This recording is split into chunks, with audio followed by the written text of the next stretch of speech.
1936 году в семье Кашлевых появился третий ребенок Виталий. Он рос самостоятельным и трудолюбивым. Уже с раннего возраста Виталий помогал в делах семейных.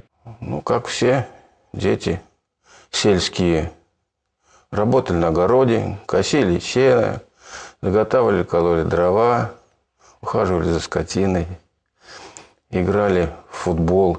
Детство Виталия прошло в селе Подбельск. Маленький Виталий часто поднимал свой взгляд к небу. Его завораживали не только облака, но и самолеты, которые, словно птицы, рассекали воздушные потоки. Над нами как раз воздушные трассы проходили, и летали, видимо, учебные самолеты. И все время там бочки делали и так далее. Было интересно смотреть. И я думаю, наверное, я пойду в летчики.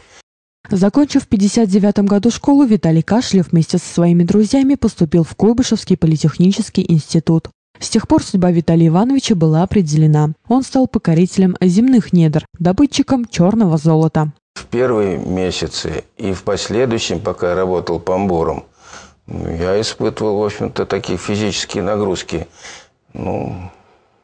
почти запредельные.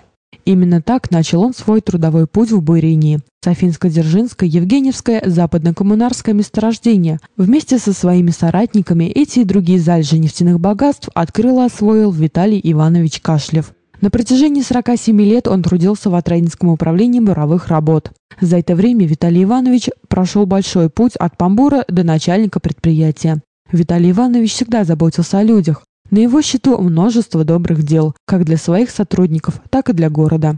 Были построены производственные цеха, в вышкомонтажной конторе, в базе производственного обслуживания цех буровых работ, медицинский пункт у нас начал работать, турбазу мы потом,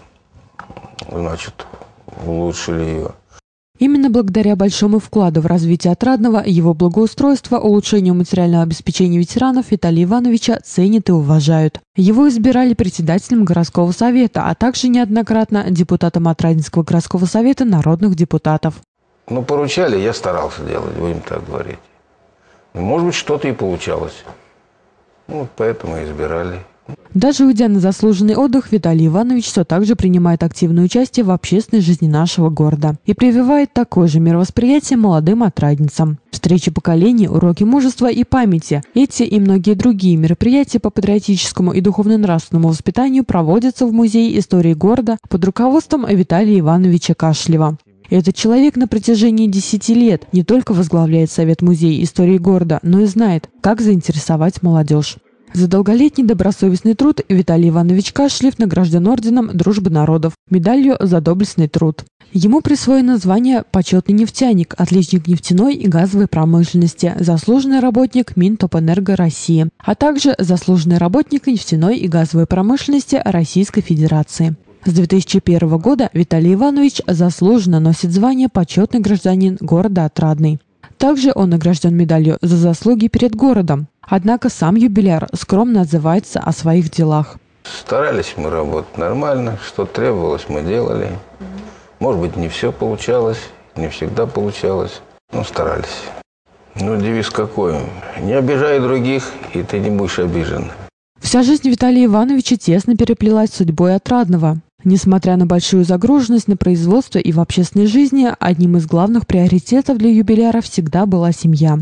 С ней связаны самые теплые воспоминания.